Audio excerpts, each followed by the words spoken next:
Thank you all for attending. We have a big crowd. That's great. We have some very distinguished guests today and a lot of territory to cover, so I will do my best to move things along. If you could just we just ask that you stay muted during the meeting unless you're participating. And our voting members can unmute themselves, and please type your full name as your Zoom ID. Please use the chat box. I'll do my best to make sure I don't miss if anyone has any questions. And questions for presenters can be asked after the presentation, or raise your hand, use the raise your hand function. And of course, this meeting will be recorded. So again, welcome. I just simply would like to say that in many instances that the fate of our communities lies in with the disposition of our brownfield sites. We've been talking about these sites for many years, but we are fast approaching an either or type situation. So either we're redeveloping these properties, or we're left and in the case of Ansonia, for example, with Ansonia Copper and Brass, Ansonia Copper and Brass is 1/13 the size of Ansonia in its entirety. So if you can imagine, our entire future lies in that brownfield site. Shameless plug, knowing that Jim, Alexandra, and Katy are here, but I do want to point out the importance, as we all know, of these sites and what they all mean to us. Rick, you may have some opening comments that you'd like to make.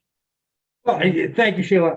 I just wanted to welcome everyone. I appreciate you all getting on here and us getting together for the annual meeting. We've had so many delays, stops and starts through the last 2 years, and I feel bad that we're not all together at the Mattatuck Museum and that I'm sitting here talking to you with a mask on, but I'm glad to have everyone log in. We've got some business to take care of today. We need to elect new officers. We have a number of activities going on, and a number of presentations that we want to get to quickly. We also, recognize that everybody has lots of Zoom meetings these days, so we want to move on as quickly as we can. Don't hesitate to ask a question, though. Please raise your hand, and we'll keep an eye out for those. And if we're not recognizing, please just interrupt, just speak up. With that, I think we can move. I'm sure we can move into the agenda. I don't know if Roy Kavanaugh is with us. I don't think we got Roy. We managed to get Roy a login. So I did want to just talk a little bit about Roy had been our chairman. He is here. Here he is. Roy had been our chairman for 20 years, going on 20 years, and had led us in just a tremendous way in terms of getting projects done, getting projects funded, and picking out the right ones, and keeping a close eye on LEP selection. Roy was representative from Watertown and changed jobs, so he's no longer with the town of Watertown. He's no longer the representative from there, but I'm glad he could join us today, and we look forward to his help and his expertise in the future as well. Yeah, I echo those comments, Rick. He's been a good friend, and he's been a watchdog for the taxpayers' dollars on these projects. And your analytical skills over the years, Roy, have really been critical in our process. So we appreciate you attending today and being with us. I'd like to ask all of you now to stand for the Pledge of Allegiance.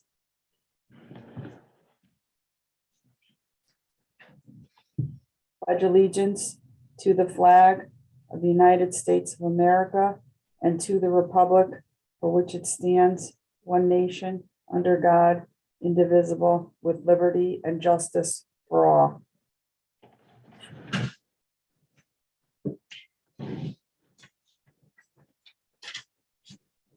Okay, thank you. Like, I don't know, are we, I see Binu Chandy is here from DECD, see Mark Lewis, a lot of great people are here today.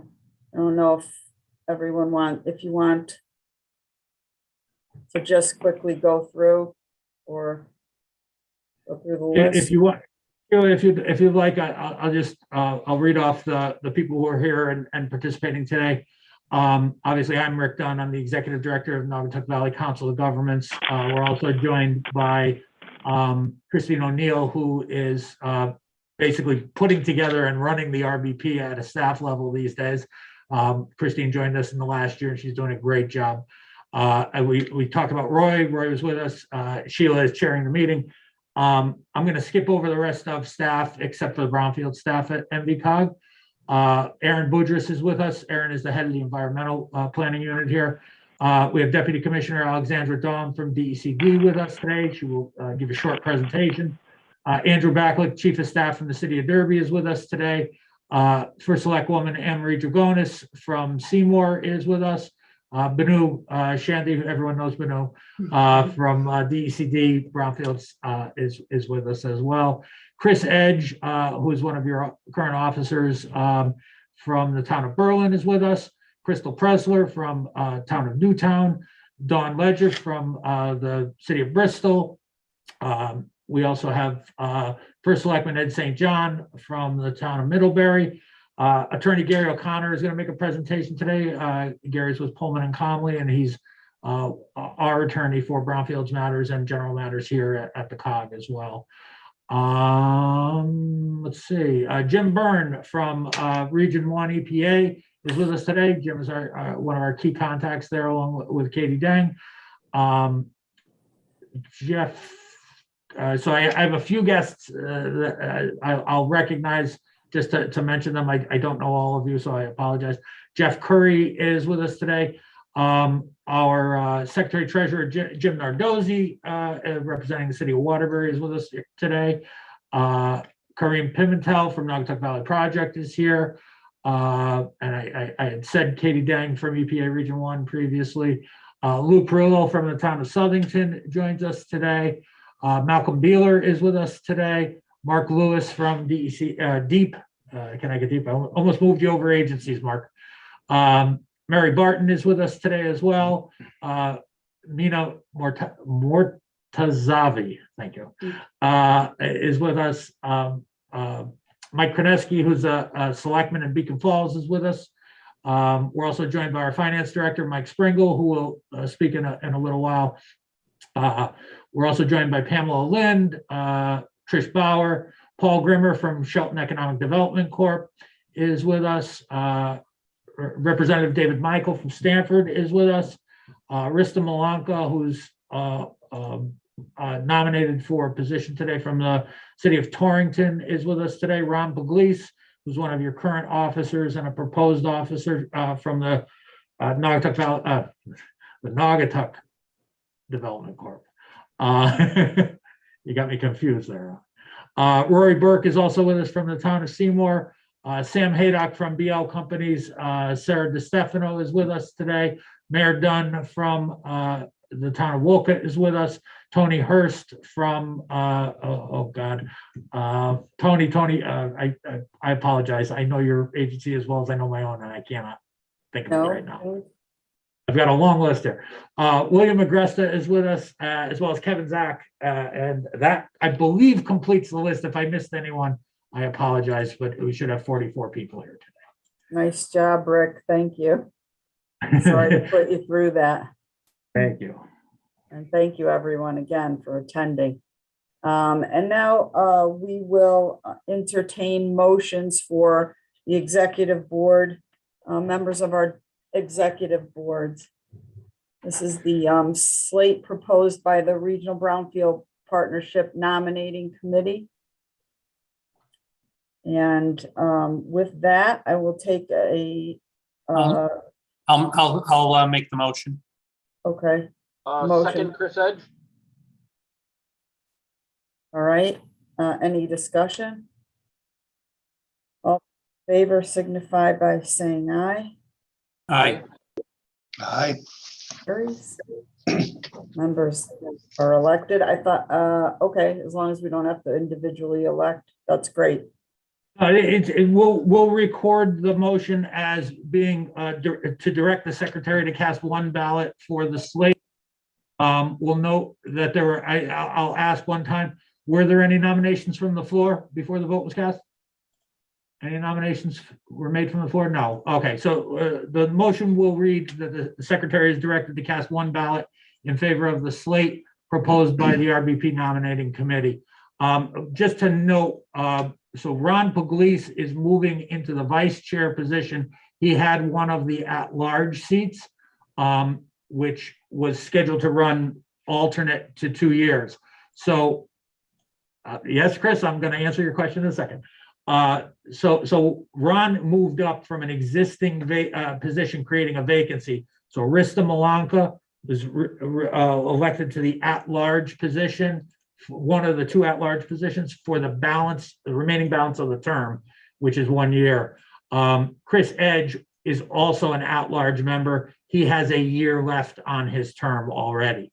So we didn't have to elect him today. He's already there. And the way it's set up, for those of you who don't know, the at-large members alternate. They're elected in the year that the officers are not, and then vice versa, so that we keep some continuity and balance on the board. That was part of the bylaws last adopted by this body 2 years ago. So with that, Madam Chair, we've recorded that your slate has been elected for the new year. Congratulations. Thank you, and congratulations to the new officers and the new at-large Rista. Congratulations. Thank you. And with that, we'll turn to Michael Springle for the financial report. Michael, you're up. Thank you. So this is the report that went out with the agenda package last week, and it encompasses all of NVCOG's Brownfield program, including past and current projects. The first sheet here just entails the DECD Brownfields, only 2 projects which are active. One contributes to the fish and wildlife for O'Sullivan's Pier. Next page, please. This is all of the EPA grants that NVCOG has. The one that is important to this committee or to the RBP is the assessment. The RLF and program income NVCOG is fiduciary of, but the assessment is what the RBP actually has control over. And as you could tell here, we have committed most of the funds for our hazardous program and haven't committed any for the petroleum. Currently, we are awaiting the next supplemental round to be available through EPA so we could go back out and secure more funds for this program. And then the next 2 slides cover the previous RLF program that we closed out in 2020. And the final one covers the assessment 2016 grant that we closed out this past September. And as you can see, we fully allocated all the funds for it. Are there any questions?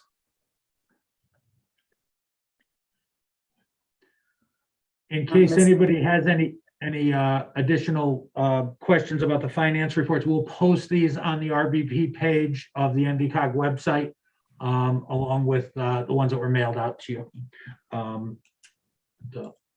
Madam Chair, we don't see any hands raised or any questions. A motion would be in order to adopt the financial report, to accept the financial report. Do I have a motion to accept the financial report? I'll make that motion. Motion made by Jim, second. Chris Edge. Second by Chris. Thank you. Any discussion? Seeing none. All those in favor signify by saying aye. Aye. All right, motion carries. Thank you. Sheila, I would just like to note, and I don't know if our Region 1 EPA folks would agree with me, but I believe we are one of the most successful revolving loan funds in the country. We have placed 100% of our funds from the last full round and the last supplemental round in a matter of a year. It's really a pretty amazing, considering I think it took us over 10 years to place the first round of funds that we had received. So we're really excited about that. And I just wanted to point that out. That's why we don't have any money. That's why we're asking for more. Absolutely, Rick. I got to tell you, you're one of the best RLF grantees I've worked for, and I've been at this for 20 plus years. So kudos to you and Ricardo and the rest of your team for getting that money out the door. And, you know, we're going to talk about infrastructure later, but there's going to be a ton of money coming down, and we have you guys perfectly placed to get some supplemental revolving loan fund money in the coming months. That's good news. Thank Hold you, you to Jen. that. That's great. All right. You are the Connecticut Brownfield Land Bank president, and with that, if you could give an update. Sure. Where we So might be news to some of you. So Connecticut Brownfields Land Bank was the first land bank authorized by the state of Connecticut by statute. And it was formed, it has a board of directors of its own, but the NVCOG entered into an agreement to provide staffing services and capacity for the land bank about a year ago. So we've been working on a revision of bylaws, which we plan to schedule a land bank meeting soon, right? In the next 30 days, I think. And they will take on new bylaws, and it'll change a little bit, but the mission remains the same. This is a great tool, particularly for those of you in towns who need to have somebody take title to heavily contaminated property while we work through getting grant money into it, getting it cleaned up, and then getting it into developers' hands. Gary O'Connor is going to talk a little bit about that process and a case study in the Southington project later today in this presentation. But just wanted to let you know that we were staffing it. Arthur, who is not joining us today, has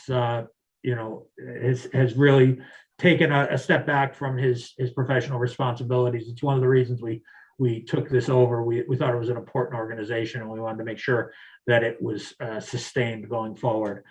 It also has its own EPA funding, which we manage, and we will certainly work to place more of that money as well. So it's really just an update, no action, Madam Chair. Okay, thanks, Rick, and I'm looking forward to Gary's presentation, actually. Next up is Christine O'Neill. Christine, first of all, let me just thank you for putting this meeting together and all that you do. We really appreciate it. I personally appreciate that. Oh, my pleasure. All right.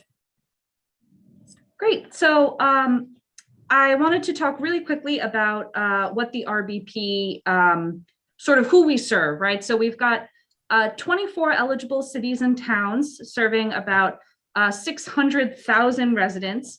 And interestingly, last year's meeting, we showed a 5% population growth projected for the sort of 10-year span. But with the new census data, we actually found that there's virtually no population growth in the region. Just a sort of an interesting fact. As for projects, we're killing it. We've got 171 publicly funded assessment and remediation projects throughout the history of the RBP. We've funded over 2,000 acres of brownfield projects. And this last number shows public and private dollars leveraged by NVCOG's federal grants. So that's not necessarily the money we put into brownfields, but it's the money that also came out of those projects, right? How many jobs were made? How many, what sort of businesses then came to those areas? So we've obviously, it's no mistake that so many people who work in brownfields also work in economic development. So something that we've been working on is breathing a little bit of life into our quarterly newsletter. We have, of course, our usual announcements for funding opportunities. Ricardo provides us with updates on pending projects. We also have a new Ask Ricardo feature where you can click a button and email Ricardo and ask him about all your brownfields wonderings. We include links to brownfields in the news, and we just added a new feature with trivia questions to test your knowledge. Here's a little example of the kind of facelift we gave the newsletter to try to make it a little easier to read and more friendly. We strongly encourage you to engage with the newsletter. It's only once a quarter, and it's a great way to sort of keep in touch with the work RBP does. Something else we've been working on is really getting our documents down pat and ready to go. So we've been standardizing the language, working closely with our attorney team for award and post-award paperwork. So we'll be using the same, more or less, documents for the Brownfield Land Bank and for the RBP. The goal is to make your lives easier so that applicants can look at templates ahead of time and not have something made new from scratch a little bit different every time. It will all be a lot smoother of a process. Finally, I just wanted to mention that NVCOG is working on a sustainability toolkit for the region. This is going to include some pretty interesting brownfield redevelopment advice and guidance, talking about economic and environmental impacts. It will have practical steps for municipalities to create their own brownfield redevelopment program. And it looks at success stories. So if your town is within the NVCOG region, you may see pictures of redeveloped brownfields right from your own backyard. So even if you're not in the NVCOG region, it's going to be a great tool. We highly advise that you look at it. I want to thank everyone so much for being here today. We would have loved to have it at the Mattituck with really delicious catering, but maybe next year. If you have any questions or thoughts about RBP, my email address is on the screen. Thank you so much. And I will turn it back over to Sheila. Thanks, Christine. Appreciate that. And now we're going to ask Ricardo about project activities. And Ricardo, thank you as well for all your hard work. Oh, thank you. So I wanted to start off with the fiscal 2016 assessment grant that we were awarded. Since the commencement of this award, 4 sites were assessed within the reporting period of 2020-2021, with a total of 8 sites within the lifespan of that award. This award yielded 4 phase 1 reports as well as 9 phase 2 reports. The closeout of this report occurred in September 30th, 2021. Next slide. And leading way to the most recent assessment award that we were granted. This one started off with $300,000, and thus far 3 sites have been recently awarded. We anticipate that the yield is going to be somewhere around 2 phase 1 reports as well as 3 phase 2 reports. Anticipated leverage would be around $250,000 for this assessment grant. And I just wanted to note that we've already allocated around 80 to 85% of that grant award. Within the last lifespan of the RLF, which is the fiscal year 2005 RLF, it was initially started with 500,000 and it closed down in 2020 with 3.14 million. That RLF funded 17 sites through the RBP and leveraged over $75 million in non-federal funding. Those are the numbers that you saw Christine mention earlier in her report. The most recent one, the fiscal year 2020 award, initially started with $800,000, and thanks to EPA's supplemental funding, last 2020, 2021, apologies, we were awarded $480,850 in supplemental funding, totaling $1,280,850,000. I just wanted to let you guys know that, just like Rick mentioned, the majority of those funds, very, very close to 100%, is already all committed to sites within the RBP region. So far, 5 sites throughout the RBP region have been funded, and anticipated leverage is around $25 million in non-federal funding. We anticipate, to speak off record, I believe that that leverage is actually going to be a little bit higher than 25 million, but to downplay it a little bit, we're going to put it at 25. So that's good news. The next supplemental funding round that EPA opens up, we anticipate applying for those additional funding as well. EPA funds are not the only ones that Naugatuck Valley Council of Governments manages. Throughout the region, we have $1.1 million in active DCD grants, and I just wanted to state that over 7 million plus have been awarded from DC within our region. So that's great news. And without jumping too much forward, because I know that Attorney Gary O'Connor is going to be speaking about this, I just wanted to show how EPA funds, DECD funds, and private investment all work together in the 318 North Main Street project. But we'll leave that for Attorney O'Connor. Thank you.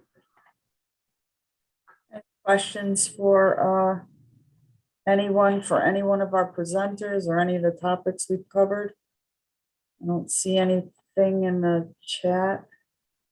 I just want to commend Ricardo for his report. He's stepping into big shoes, giving the report that Arthur traditionally presented at this meeting, and did a good job with it. Again, if anyone thinks of anything after today's meeting that they have questions on, feel free to follow up with any of the three of us.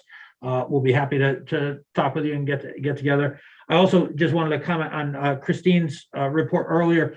She had talked about us revising our documents. These two and our attorneys have worked at Pullman and Comley, have worked to revise our application process. So those of you who've recently filed an application or a pre-application, you've noticed the difference. I hope it's been easier for you. We've gotten better information, and I think we've gotten better projects from it because of that. So I appreciate the effort on all their parts, but I really, hopefully, if for all of you, it's a better experience out there. Okay, Sheila, I don't know if did we have any other questions we can answer? Don't see anybody with their hand raised. Okay, we're ahead of schedule, 15 minutes. Let's keep it moving, Sheila. I'm moving, Rick. Next up is Alexandra Daum, who, as all of you know, is the Deputy Commissioner at DECD.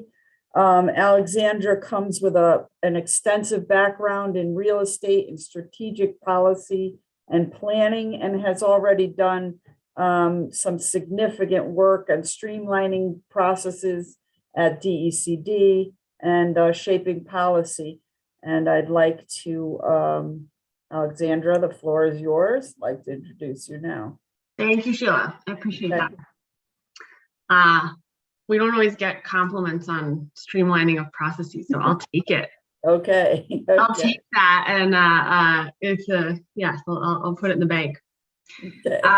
Well, good afternoon, everyone. Thanks so much for having me, and I'm thrilled. A lot of the themes that were brought up in especially the most immediate presentation before this, will be consistent with some of the things I want to talk about today around leverage and just the impact of the different funding streams working together. So it sounds like we're all on the same page. So a couple things, and I apologize, I don't have slides. I just didn't have time to get my homework in time. So I'm just going to talk, you're gonna have to look at me while I talk, but I'll be short today anyway, and you'll get to Gary O'Connor shortly. The couple things I want to talk about today. One, just want to talk about the way that we're thinking about the Brownfields program at DECD, which nothing radically new, but just kind of some of the philosophical policy approaches that we think from the top down. And when I say we, I'm talking about Commissioner Lehman, myself, and then our partner in crime, Banu Chandy, who, as you rightly said at the beginning of the meeting, needs no introduction, but is really instrumental in making sure that this program both runs well, which I think it does, and is thoughtful and strategic and has the right policy goals in mind. So, I want to run through some of those high-level thoughts, then talk a little bit about the round 14 statistics that was just announced a week ago, last Thursday. Just a little bit of bragging. It's always nice to, once we announce these, it's just such a big impact all at one time. So I love to run through those. Very quickly talk about the schedule for the next year and what rounds you can expect and what application dates and things like that. And then lastly, this was Rick's idea, and I thought it was a good one, just some thoughts for submitting future applications, some pointers for what we like to see, how we like to see it. Nothing, no state secrets here, but just a little bit of behind the curtain of how we think about things when we review them. And if we can have your applications and our reviews be as meshed as possible, obviously that's less work for everybody, better for everyone. Okay, so jumping into it, And I think I have 10 minutes, so let me clock myself. Okay. So talking just about those high level goals, I think many of you probably heard me either in one-on-one meetings about particular projects or in fora like these, but I'll just hopefully not repeat myself too much and talk about how important we see redevelopment, how important redevelopment is to the Brownfields program. So of course, this is a remediation program. First and foremost, that's the eligible use for funds, but we're really not stopping at the remediation. When we think of the project, it's not a remediation project. We're thinking of the full redevelopment project, and that's really important. That's a top priority, as you're going to see in all the projects that just got funding in the last announcement. They all have really ambitious, really actionable redevelopment projects, in addition to, of course, the fact that they're cleaning up a good chunk of dirty dirt. So that's an important tenet that's suffusing everything we're doing. Is we need these projects to create new economic activity, put the land back into economic reuse. And also the likelihood of a project getting done is really important. There's some ideas that come through. I have one in particular in my mind that I think was probably the most exciting project I've seen apply for Brownfields in this last round in terms of what they were proposing the end use to be. It was thrilling, but it was on the low end of likelihood to happen imminently, just because of some permitting and all the things that we know hold up projects. So I think it's a combination, of course, of we want to have really exciting uses, but we have to be realistic about them getting done. And to that point, a sort of sub point there is we really feel that the presence of a private developer, and obviously a qualified developer with the right track record, with the right financing, is key to a project's likelihood of getting done. And I'm sure folks here that work for municipalities can agree, like it's not really real until you have someone who's telling you they're going to give you the money to build it, even if you have a perfect site and a great plan. So that's something we prioritize. Certainly, I think I can't say 100%, but I think in the vast majority of cases in those round 14 fundings, there was already a developer in place. And then lastly, I mentioned this a bit, but the presence of the reality, realisticness, the committedness, I know that's not a word, of the capital stack is really important to us, because we are, in addition to prioritizing the ultimate use, the development team, the likelihood of it happening, a lot of points are given for how much leverage the proposal is bringing to the state.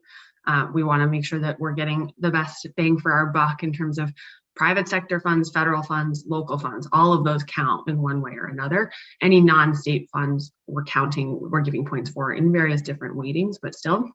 And so we want to see as much outside capital coming in as possible, and we want to know that it's real, and we want to know that it's committed.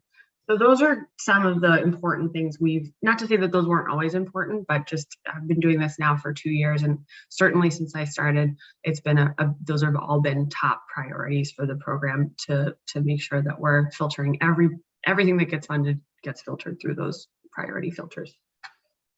So then moving on to sort of the bragging part, the round 14 stats. I'm sure many of you, I hope many of you saw the big news last week, but last Thursday, we announced the funding of $17.9 million to 14 projects in 13 municipalities.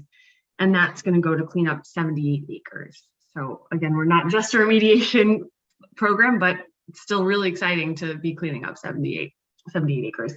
And then from that match point of view, which I mentioned we're really focused on, this is going to be a 24-to-1 match of Brownfields funds to non-state funds that are coming in. So we'll get $427 million in leverage for the 17.9. So 24-to-1, which we're thrilled about. In terms of looking ahead, so of course everyone's excited for maybe getting more money in the future, and we're happy to say that for the foreseeable future, there continue to be funds available. We have really good line of sight to future funding. There's $25 million in each of in the current and upcoming fiscal budgets allocated for this program. So we've got lots of visibility to lots of funding, which is exciting for everyone on this call. And it won't just be this next round of projects. There'll be many more rounds that we have clear visibility to. Having said that, in calendar 2022, you can expect an assessment only round, which we're targeting that notice of funding to go out in February or March. So that'll be one of our annual rounds. We do 2 a year, as you all know. That will be one of them, but for assessment only, as our last round was remediation only. And then we're doing a second round in 2022, which we're expecting the NOFO to come out in July or August. And I believe that is going to be remediation only. Yes, that's right. So so that's the future. That's what's coming up. And good, I think I have 3 to 4 more minutes, so I think I'm on time. And then to leave you with sort of just some thoughts about how to position your application. Again, these are more high level. I'm not going to tell you page 17, make sure you fill out this box, but just some of the things I wanted to leave you with. One is make sure the extent of the project is really well defined and clear. And that's important from our review because we are both scoring on many elements of your ultimate redevelopment project, and we're also holding your feet to the fire on those elements as well. So if you're remediating a little parcel here and it's going to create 20 apartments or 20 jobs, but you say in your application, this whole neighborhood is getting revitalized, the whole neighborhood is the project, and there's going to be hundreds of apartments and hundreds of jobs, then we're going to give you lots of points, which is good for you. And then ultimately, but then when it comes down to do the assistance agreements, we're going to say, okay, so we have to put in all these assurances that you're actually going to create those jobs, and you're actually going to create, actually going to spend the money that you spent. And you're going to say, oh, no, sorry, someone next door is spending that money. That's not actually part of this project. So it's a little bit of there's a little bit of a give and take. We want to give projects credit for all of the good benefits that they're coming up with, that they're creating, but and for the leverage that they're bringing, especially when it comes to the leverage that outside capital, we're really putting in good protections for us, for DECD, for the state taxpayer money, that outside capital is coming. So don't put anything in there. Don't say, oh yeah, guy or gal next door is spending 100 million. But then we're going to want to see that as part of our deal with this particular application. And then that can sometimes get really complicated. You don't want to tie your application to somebody else's capital stack. So define where the project is, make sure you're getting the full benefit of all the great benefits, all the great attributes of your project in our scoring, but don't over promise, because then we'll hold you to it and it'll get complicated once we're starting to do the actual contracting. Then I think when it comes to funding, and I know that funding is probably the trickiest or one of the trickiest elements of getting all these projects right, but as much as possible, be specific on sources. So we sometimes get capital stacks that are basically line 1, $1 million of DECD Brownfield funding, line 2, $30 million of other funding.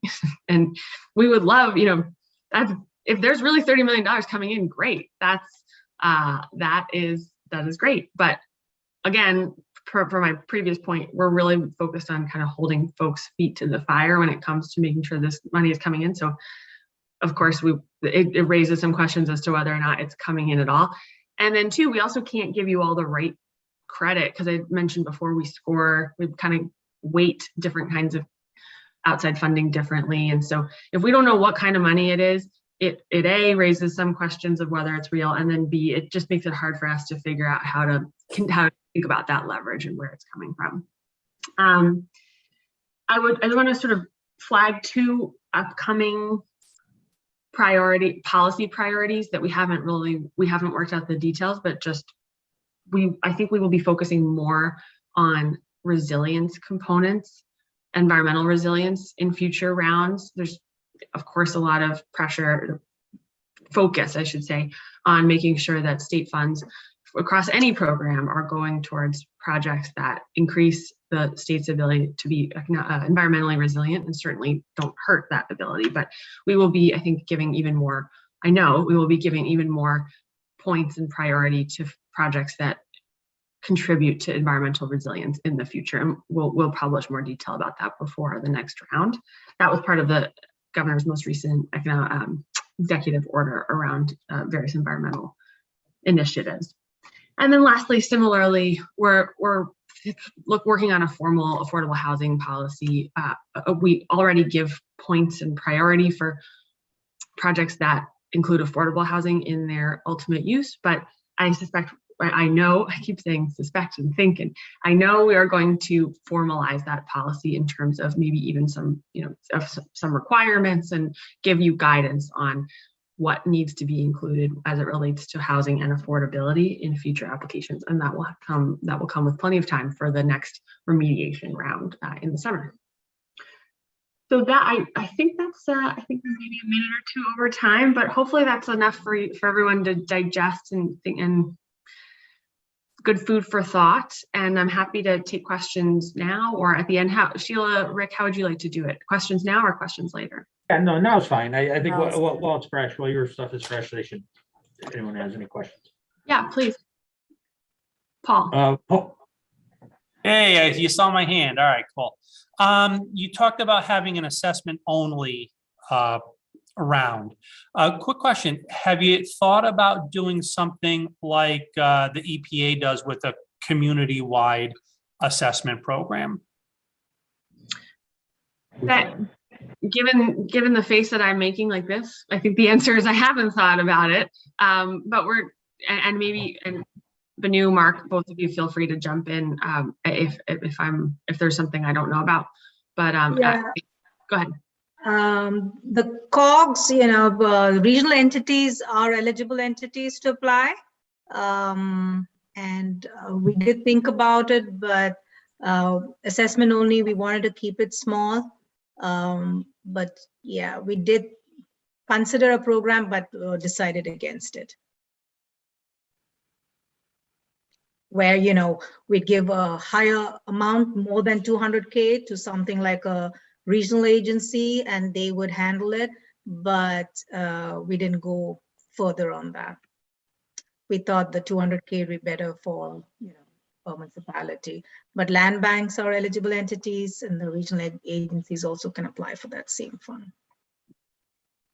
Thank you, Banu. So the answer is I haven't thought about it, but clearly Banu had, that's a very typical set of circumstances. I think Jim Byrne had a follow-up. Yeah, not really a question, but Alexandra, I wanted to give you guys a shout out. You have been a tremendous partner to EPA in Brownfields assessment and cleanup down there in Connecticut. And, working with your staff like Banu and Don Friday is just, it's a real pleasure. And we've been able to come together to get things done. And I really want to look forward to working with you in the coming years, because we got a ton of infrastructure money coming down. And I think there's going to be a lot of opportunities for our money to work together to maybe, could we clean up the whole state of Connecticut maybe? I don't know. Works for me. But thank you so much. Thank you so much for that feedback. We need EPA obviously at the table in almost across the state. And so I appreciate that feedback, and we want to continue to be good partners for sure. Have any questions? Don't see anybody. Looks like you did such a comprehensive job. Any questions, Alexandra? Okay, good. Well, that's all food for thought. And I'll put not that my email is hard to find because it's all over the DEC website, but I'll put it in the chat. And if anything comes up after this, you know how to get us. All right. Thank you. Thank you, Alexandra. Next up is Attorney Gary O'Connor, who's been a friend and a colleague for many years and really doesn't need an introduction. Gary, if you don't know, was largely responsible for crafting the Brownfields legislation that we have here today in Connecticut. Gary's going to talk about a subject matter that is somewhat complex. I appreciate this discussion. As we always have a lot of land bank questions, and it's a difficult process. So with that, without further ado, I introduce Attorney Gary O'Connor. And thank you, Sheila, and good afternoon, everyone.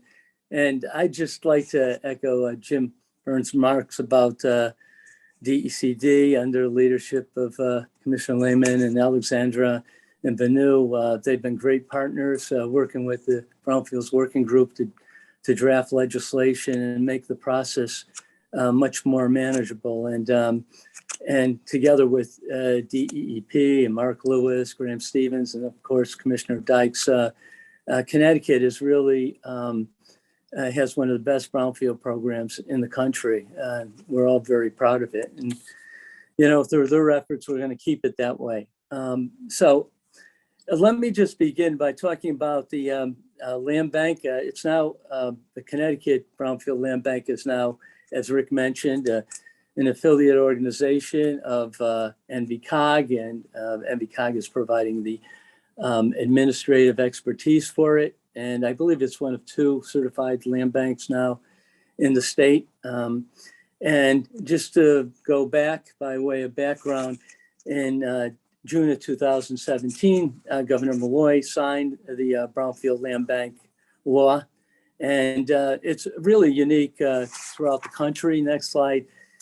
And let me just explain what it is. It's not a land trust, which many of you are familiar with. It's not there to hold land in perpetuity or provide for open space. It's really the specific purpose is to, obtain property, remediate it, and get it in the hands of the private sector for redevelopment, and to put it back on the municipality's tax base. Next slide. Brownfield Land Bank is also not what throughout the country is referred to as more of a general land bank. These are really operated by county government and primarily for acquiring blighted property and in that particular county. That's not manageable in the state of Connecticut for a number of reasons for what we want to do. First, our Brownfields Land Bank was designed for remediating mostly commercial and industrial properties, and we have 169 municipalities. So we couldn't achieve any economies of scale by having municipally controlled Brownfield Land Bank. So we created these non-stock entities that are certified by the state of Connecticut, the Commissioner of Economic and Community Development. And they're independent. They can serve any number of communities throughout the state. The NVCOG's Land Bank is a nonprofit, so it's capable of obtaining funding from foundations and other philanthropists. The next slide. The certification process, as I mentioned, is overseen by the DCD commissioner, and some of the criteria listed there. The big ones are financial and technical capability and the quality of the applicant's business plan. Next slide. The state law, it confers many of the same rights that municipalities were given under some of our prior Brownfields legislation to the land bank. They can acquire property, they can transfer it, they can take it by foreclosure, foreclose on municipal tax liens. They can access properties to investigate even before they own them. They qualify for certain income tax exemptions, tax forgiveness on the municipal level. And they're, most importantly, they're entitled to be part of the Brownfields liability relief programs, certain Transfer Act exemptions, and they can participate in the municipal grant program that DCD oversees. So next slide. So why do we need land banks? Well, let's start with a very obvious issue that Connecticut has, and it's our industrial legacy. I mean, we've supplied products throughout the world over the last 2 centuries, but one of the side products of that are these abandoned and contaminated industrial sites. And virtually every municipality in Connecticut has a brownfield. And particularly for all of us in the Noatak Valley, we can appreciate that more than anyone. State legislature over the years has provided many new tools for municipalities and other entities, but they're very complicated. And municipalities, except for some of the largest ones, really don't have the expertise to utilize these programs, manage these properties, deal with the liability issues. Next slide, please. And they deal with some other factors like the procurement ordinances and political considerations. So they've shied away from dealing with brownfield redevelopment. Next slide. Let's see, we're a couple behind. Okay, I stay there. Actually, there are a whole host of complicated environmental laws and regulations. I call it the alphabet soup of environmental laws, and most municipalities aren't designed or geared or have the personnel to deal with this. And so, I mean, this is one of the reasons that have kept them away. It's only the larger communities that have that ability. Next slide. There's also the liability and cost exposure issues. Next slide. State laws don't provide complete immunity from third-party claims and liability issues under RECRA, TSCA, and a number of the other federal laws that deal with the environment. And usually at the time these properties have to be acquired, there's uncertainty as to the cost of the remediation.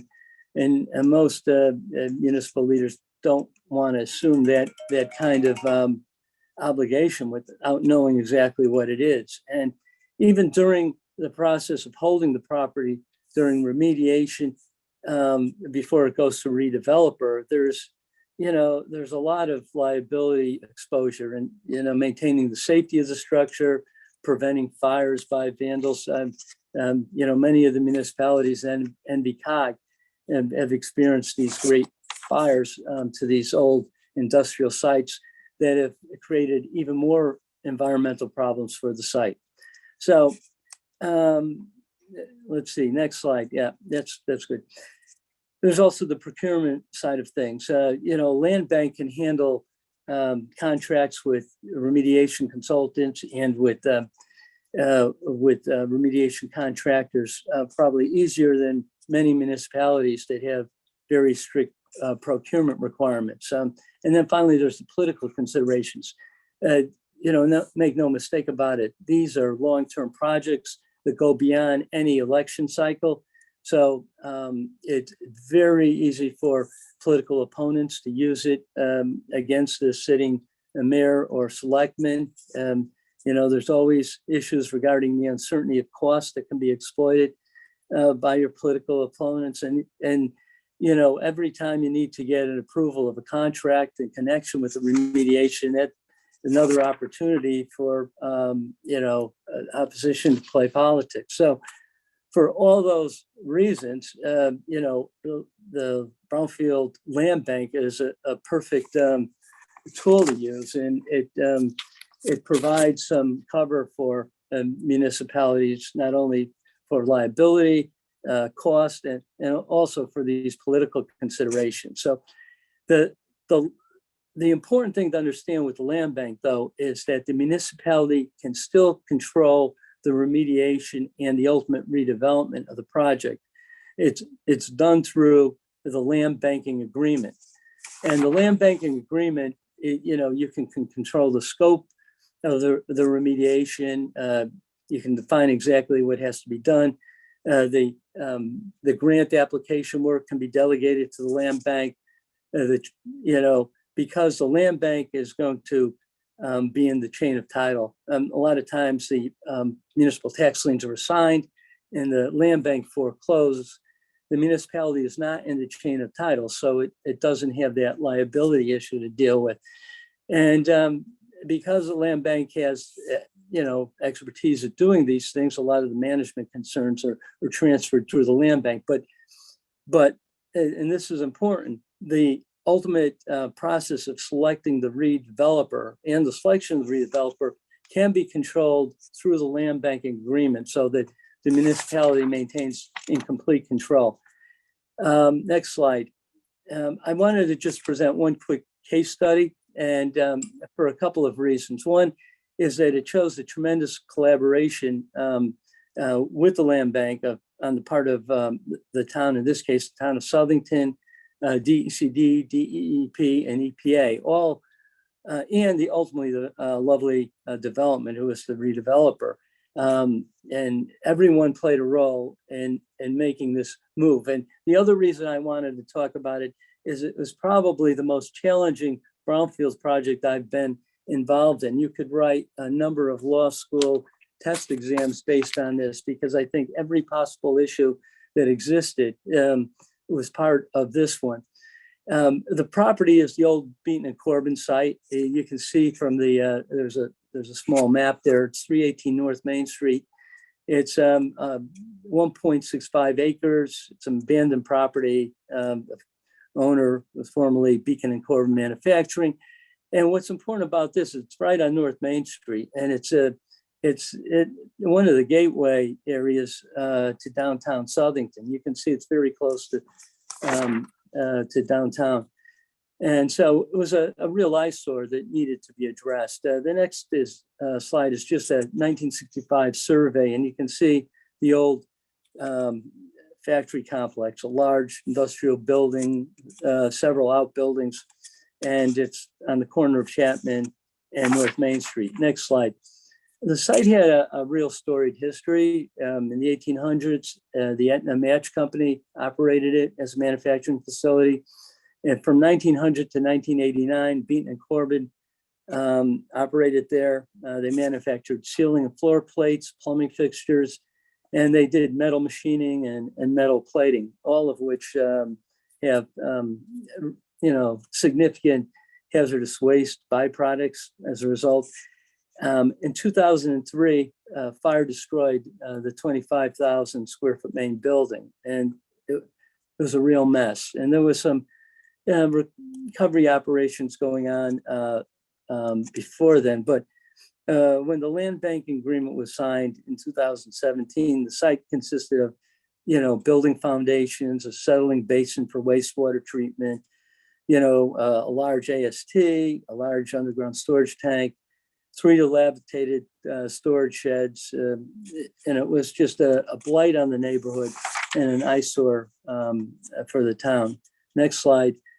You can see some of the conditions. This was in 2020, and this was after some work has already been done, but you can see you still had the waste treatment settling basin there, and you can see the old foundations, a lot of debris still existed. Go ahead, next slide. But most importantly, there were significant environmental challenges. The site was an establishment under the Transfer Act. It had significant contamination, VOCs, petroleum, hydrocarbons, metals, polycadmium, arsenic, chromium, copper, lead, some PCBs.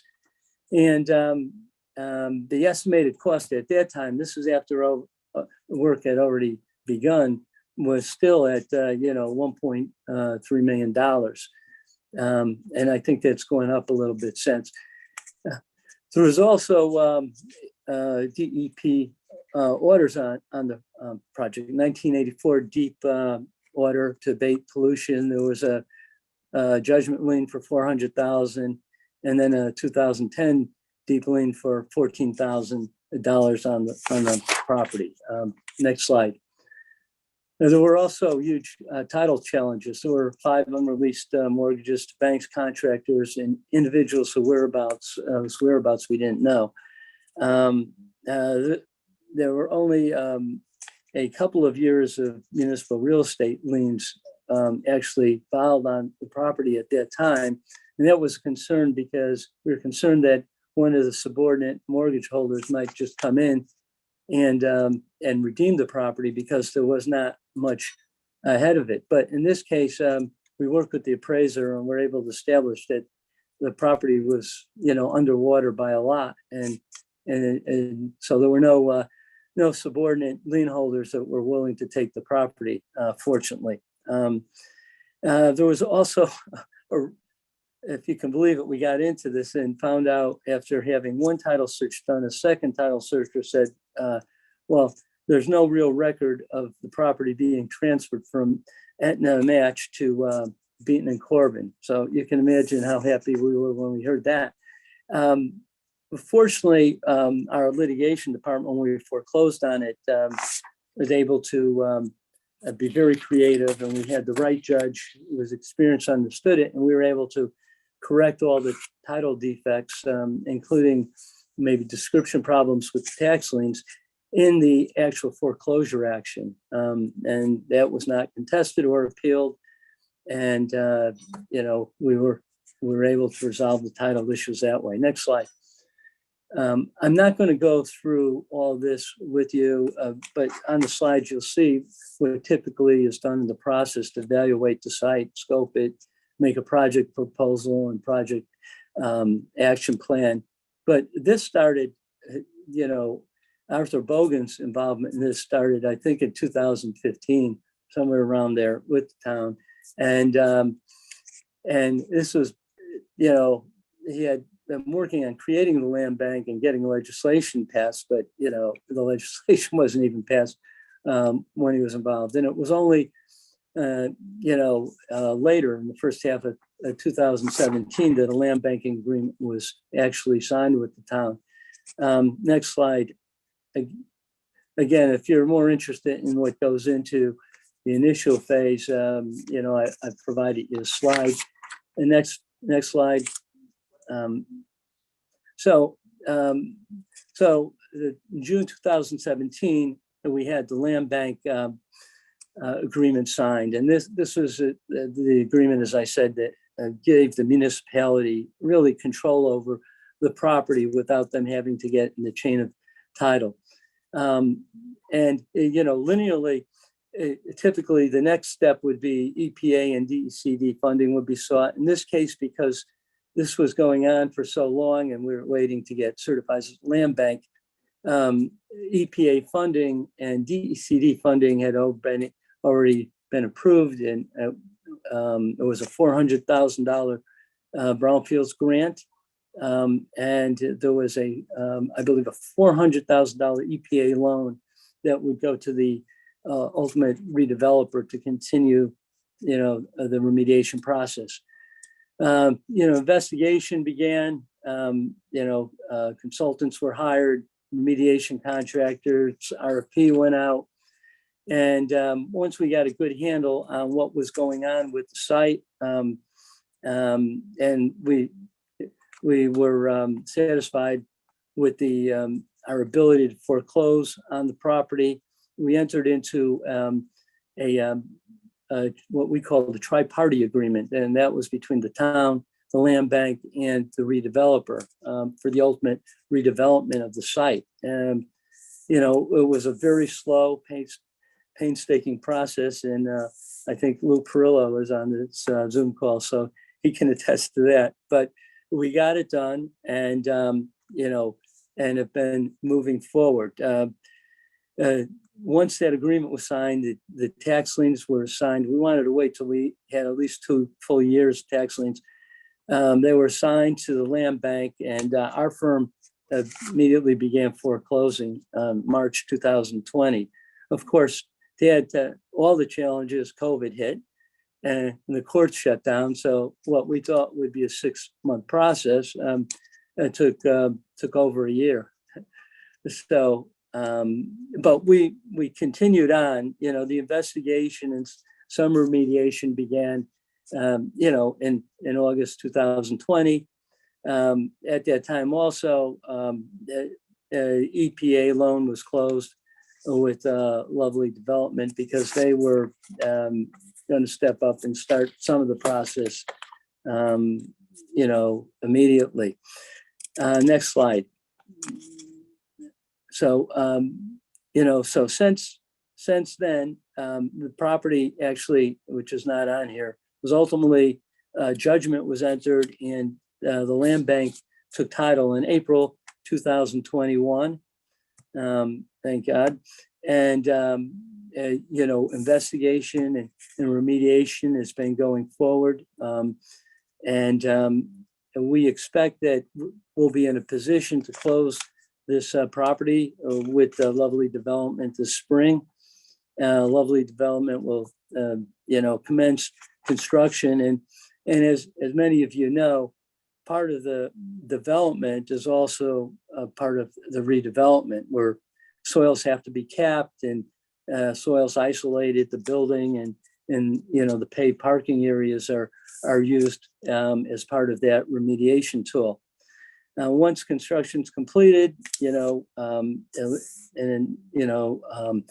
the caps are, set in place, soils isolated, and, we expect to get a final verification filed and hopefully a no audit letter with no audit and a successful project. And the last slide, you'll see that this is a result of a tremendous collaboration of all our partners, EPA, DECD, DEEP, CBLB, obviously, the town of Southington, and Lovely Development. We'll have a really beautiful office complex consisting of 2 buildings. I think it's around 13,000 square feet.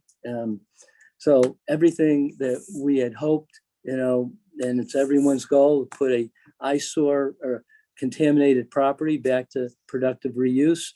It adds value to the neighborhood. It's remediated and adds significant real estate taxes to the town's tax base. So that, despite all its challenges, this will get done. And thank you for your time. If you have any questions, certainly happy to try to answer them. Gary, I just know on the last slide, NVCOG, the revolving loan fund loaned $400,000 to the ultimate developer of the site. Lovely. Yes. Just want to make sure I made a note of that. Yep. We have any other questions for Gary? Any questions about the process, the land bank process, the Beaton and Corbin site in particular, which was tremendously interesting to those of us who work in this field? Anyone? I'm just trying to see if I've gotten any hands up or questions, Sheila.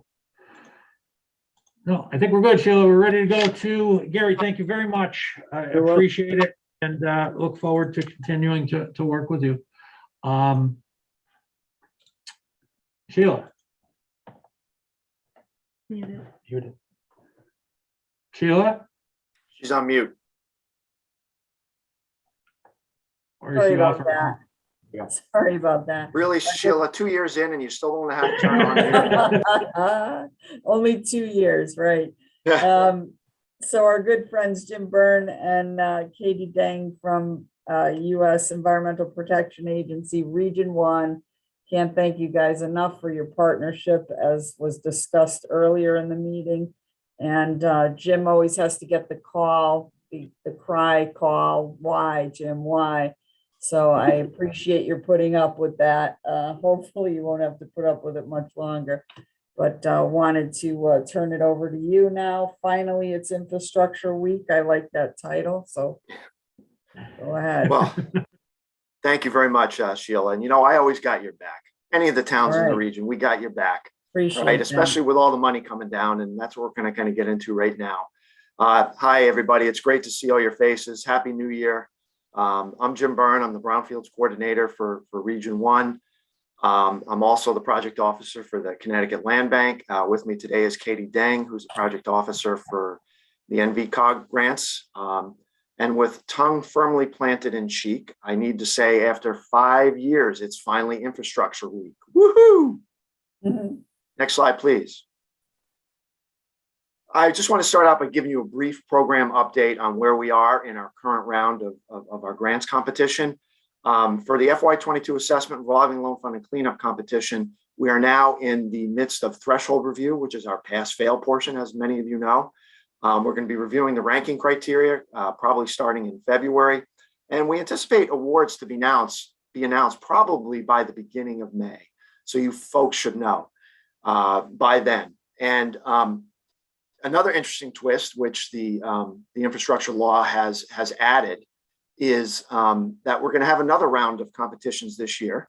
It's going to be starting in July, and this is going to include the different amounts, the raised amounts, if you will, for lack of a better term, that Katy's going to get into when she talks about her end of the infrastructure law. And those we anticipate those awards will be announced in November, which kind of means the money could probably be in your hands by, probably February of 2023. So we're following it up. All right. So on November 15th, 2021, and Katy and I we've been trained to say this. This is EPA speak. Okay. President Biden signed the historic $1.2 trillion bipartisan infrastructure law. Okay. You guys got to say that with me at the end of this presentation, because that's the way we're going to talk. All right. So $1.2 trillion, over $60 billion is going to go to EPA. Just a broad overview here. More than $50 billion is going to go for clean water projects, including replacing aging water pipes, publicly owned treatment works, wastewater treatment plants, and the like. Over $5.4 billion is going to go for Superfund and Brownfields cleanup work. Okay. $5 billion is going to be used for decarbonizing the nation's school buses, which will be a major improvement in the air that we breathe and the quality of that air. And also $100 million is going to be going towards pollution prevention, things like recycling and things of that nature. So, with this funding, we're going to be making significant investments in the health, equity, and resilience of American communities, along with our state partners. With this unprecedented funding to support our national infrastructure, EPA is really going to make huge inroads improving people's health and safety and help create good paying jobs and increase climate resilience. Isn't that great? We can actually say climate change and climate resilience again. I'm really enjoying that throughout our country. Next slide, please. Now what I'd like to do is hand it over to Katy Deng to take you on a deeper dive of what the historic $1.2 trillion bipartisan infrastructure law means for brownfields in particular. All right, thanks, Jim. So with this new infrastructure money, we're very excited. It is a historic investment for our Brownfields program. We are getting $1.5 billion on top of our regular appropriations. So there's lots of money available, which is why we are proposing a second competition in July. So it's going to be a very busy time for us here on the Brownfields program. And you can see the breakdown of all the different allotments we're receiving for each of our grant programs. So I'm just going to give a quick overview of each one. So we have $150 million in multipurpose grants. So that's up to $10 million per grant. So these grants are for communities, states, tribes, and nonprofits who want to assess and clean up their brownfield sites. We have $600 million in assessment grants, so that's up to $10 million per grant. So these are for communities who want to determine the extent of contamination and plan for revitalization at their brownfield sites. Then we have $160 million in cleanup grants, so that's up to $5 million per grant. These are for communities who want to clean up contamination on their sites. And then we also have $150 million in RLF grants, or revolving loan funds, and these are for communities who want to provide loans and subgrants for cleanup of contamination and revitalization of brownfield sites. And we will be offering our existing grantees the opportunity to apply for supplemental funding with up to $10 million per grant. And supplemental requests will be due in April, with awards announced in August. And we also have some more offerings available for some of our other programs, like job training. Job training is separate from our national brownfields competition, but this funding is used to support communities who want to develop a job training program to train program graduates the skills needed to secure employment in the environmental sector. So they are also getting a good amount of money there. And we also have more funding for our cooperative agreements, $300 million for state and tribal response programs, and also $110 million in technical assistance, including our TBA program. And I'll let Jim speak to that a little bit. Yeah, and it's important to remember here that this is over 5 years. And what it does is it allocates $240 million per year to our national grants program and our technical assistance programs. And it allocates $60 million a year over the next 5 years to our state partners. And most of you know Mark Lewis and the incredible work that Connecticut Deep does in partnering with you guys in your assessment and cleanup of brownfields down there in Connecticut. They've been great. And now they're going to be able to expand their influence and their partnership opportunities with you. In terms of technical assistance, we have many programs, and I encourage you to give Katy or I a call. A lot of them are centered around land revitalization, which is kind of a grant of services that looks at things like, redevelopment planning, capital stacks, financing of brownfields redevelopments and stuff. Great program, okay? Also the Targeted Brownfields Assessment Program, both of which Katy and I work in. Ricardo had mentioned earlier that, their assessment funding is kind of being drawn down. I fully expect them to come in again in July for more money. But in the interim, if any of the communities out there need a targeted brownfields assessment, that again is another grant of services where an EPA contractor will come out and do phase 1, phase 2, and cleanup planning on your behalf, okay? Your community's behalf. So I definitely encourage you to give us a call and please come take our money. Next slide, please. We also, oh wait, sorry. Go ahead, Katy, we also I'm sorry. have that's okay. We also have a 2-page fact sheet with all of this information we just talked about, with all the amounts and our timeline. The timeline is a draft right now. It is subject to change, but for now we are sticking with competition in July, with awards being announced in the fall. So I do have a link here in the slideshow, but I can also share that in the chat for you all to see if you also want to take a look at that. Next slide. Christine already placed the link in the chat. So if anyone That's wants awesome. to see in the chat. Katy and Christine eclipsing my technical abilities. I love it. All right, so now we're going to talk about environmental justice. We just wanted to talk about this a little bit and how it is connected to brownfields and the new infrastructure funds. So environmental justice is a top priority for our current administration and at EPA Region 1.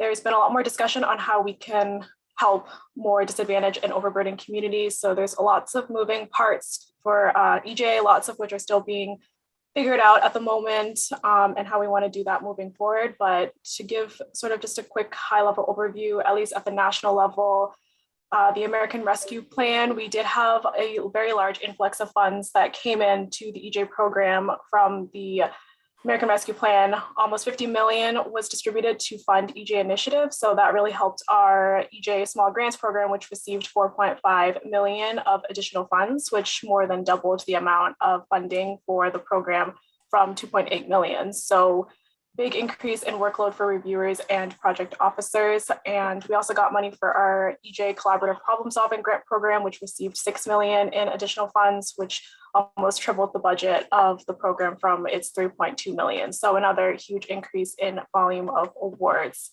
And then we also have the Justice 40 initiative, which you probably have already heard about, but shortly after taking office this past year, President Biden did sign an executive order on tackling the climate crisis. So this executive order had a variety of commitments, mainly focused on climate and resiliency, but it also had a very specific language on the commitment to environmental justice across all federal agencies. So this is known as the Justice 40 initiative, in which the goal is to have at least 40% of the benefits from federal investments flow to disadvantaged communities. So all the federal agencies have been asked to come up with plans to integrate environmental justice considerations into their plans and actions. So that's kind of an overview of what's happening at the national level. Those are some pretty big highlights. And then EJ at EPA, we have the FY 2022 to 2026 draft strategic plan. Our EPA Administrator, Michael Regan, did request that all EPA offices and regions continue to pursue justice as we continue to confront environmental and climate challenges. So we did come up with a plan as an agency that provides a roadmap for accomplishing all of EPA's priorities over the next 4 years. And this draft plan did go out for public comment a while ago, but the final plan or the final draft of the plan won't be submitted to Congress until the end of next month, I believe. And in the plan, there are 7 strategic goals, and EJ is sort of woven into many of those components. But what is noteworthy is that there is a specific goal related to advancing EJ and civil rights.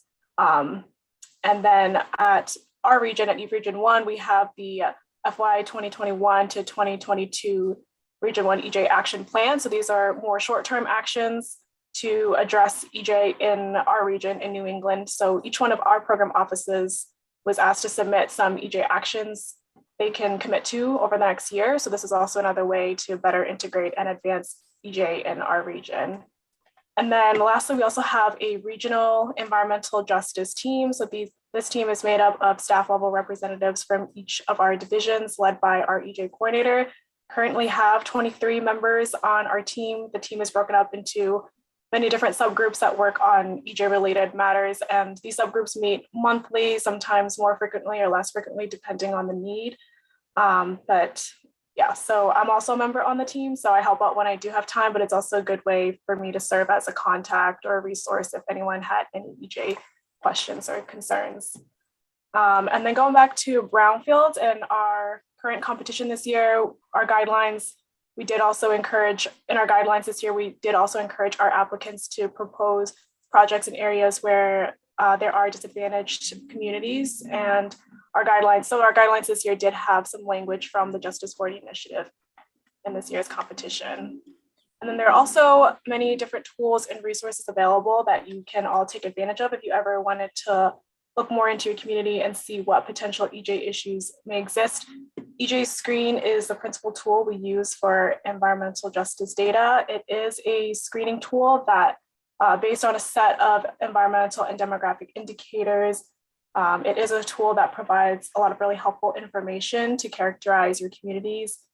And the link here that I have, it is a link to the EJ Screen homepage, which also offers a lot of tutorials and guides on how to use the tool. And we also encouraged our applicants this year to include data from the tool to describe the target areas they're focusing on in their projects.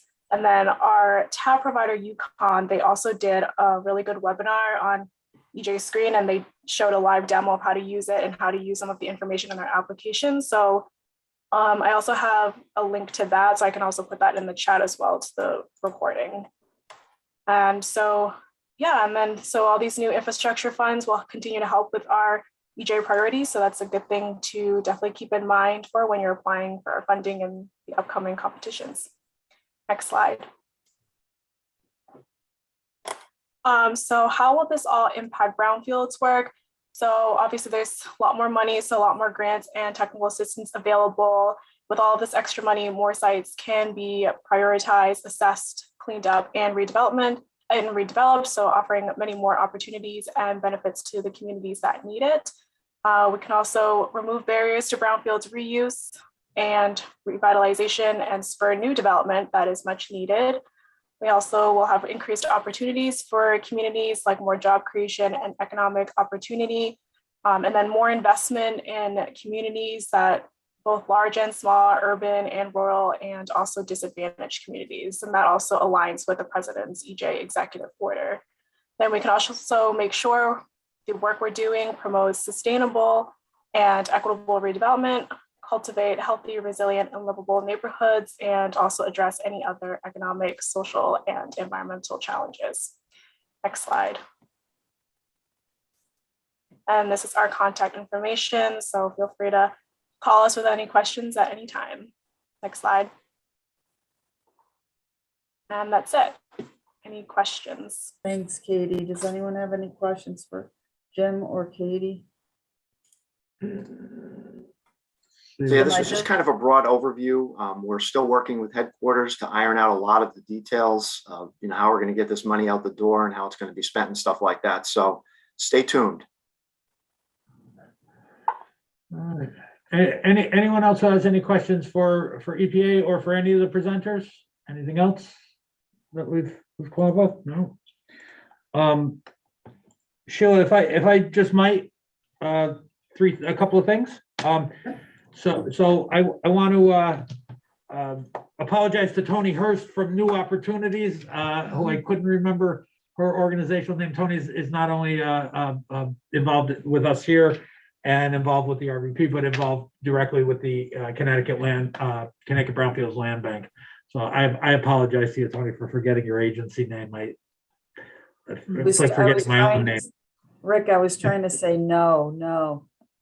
So For all of you, I mean, what we encourage you to do is think of us. The reason we founded the Brownfields Partnership, the original pilot back in '96, '97, and the reason we continue to do this work is we want you to all think of us as your adjunct staff. Most towns are not going to be able to gear up. Waterbury has a big operation. Shelton has a good operation. Naugatuck has a good operation, but every town doesn't have the expertise and the staff to do this. And even in those towns and cities, we do a fair amount of work or investment of funds. So, the idea is to think about us as your own staff. Call us when you have an issue. If you're an economic development person, you've got a problem with a site, you're trying to figure out how to make the economics work on a contaminated site, call us and talk to us. That's what we're here for. That's the advice we provide. You have a site that's unknown to you, but someone's interested in, I make Ricardo run up and go to the deep file room and check out the files. We'll write a short report, give you background on the site, and eventually connect you with an LEP to do real environmental work when the time comes. But I want you all to not hesitate to call us or contact us. Katy talked about environmental justice, and one of the things I'm going to ask Christine to do is, can you put up on the screen? Sure. Our Envision conference. So this is a little commercial for NVCOG. We do our planning conference every 5 years, and this is one. I don't know if is that big. Yeah, that's all you can see. So we do our planning conference every 5 years. We do it at the Palace Theater. It's a significant event for us. And one of the sessions that Desiree Blanchard is going to be leading for us, was our communications director, is the last session, which is about community engagement, and environmental justice is part of that. Talking to communities, letting them know what's involved. The governor is going to be the keynote speaker. Obviously, Mayor O'Leary, our chairman, will be there. We've got 3 sessions, and hopefully, fingers crossed, we will be live in person at the Palace Theater on March 30th. Mm-hmm. We're going to make a decision on January 21st, whether we'll do it or delay it. But I encourage all of you to attend. We'll get registration out, make sure you're all have access to it. We will not do it, though, as a remote conference. So if things remain problematic with COVID, we'll delay it again. But we're not going to do this as a remote session. So registration link. Sure. Christine will put the registration link in the chat as well. But we'll also be sending you information about this. I apologize. Finally, I just want to apologize for our error in some of the links for today's session. I know that some of you, most of you who are officers or staff had the wrong link to start with. So I apologize to all of you for that. We can't get everything perfect all the time, but we try. So with that, Madam Chair, back to you. All right. And I guess now we open it up to discussion. If anybody has any thoughts, comments, questions, we're happy to hear from you. And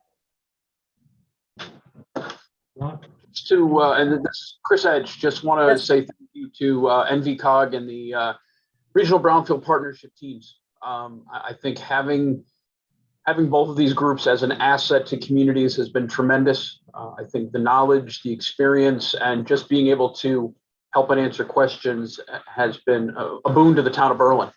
I just want to say thank you, because I know that projects that may be more challenging or sometimes there's no answer for, RVP's been in. So I just want to say thank you very much from myself and the leadership here in Berlin, because I think it's important that such a great asset isn't that well known, but it should be. So thank you so much. Thanks, Chris. I'll just remind everyone that this is an annual meeting. We only get the full RVP together once a year. Your bylaws allow for the executive board. It grants them power to act between annual meetings. So we'll send you the notices when the executive board meetings are happening. You're welcome to log in and participate or view it if you want. But more importantly, you can just check the website when we send you the link, and you can see what happened. We post the minutes, we post the actions there, and the projects as they're going along. So it's a good way to just stay in touch and keep track, find out what's going on between the annual meetings. I think that's it, Sheila. If we're Do if I everyone else need a is- motion? if there are no other- Right. Motion to adjourn? Made second. I heard Jim Second. Nicolosi. Yep, second it. Okay, Paul Grimmer or Jim. I'll second. All those in favor signify by saying aye. Aye. Aye.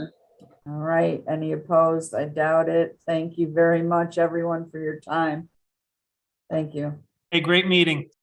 Thank you Thank you, all, everyone. guys. Thanks for Rick, that. can I grab you for 2 minutes? Who wants to grab me? Chris, I'm gonna call Yeah, you. Chris. What's that?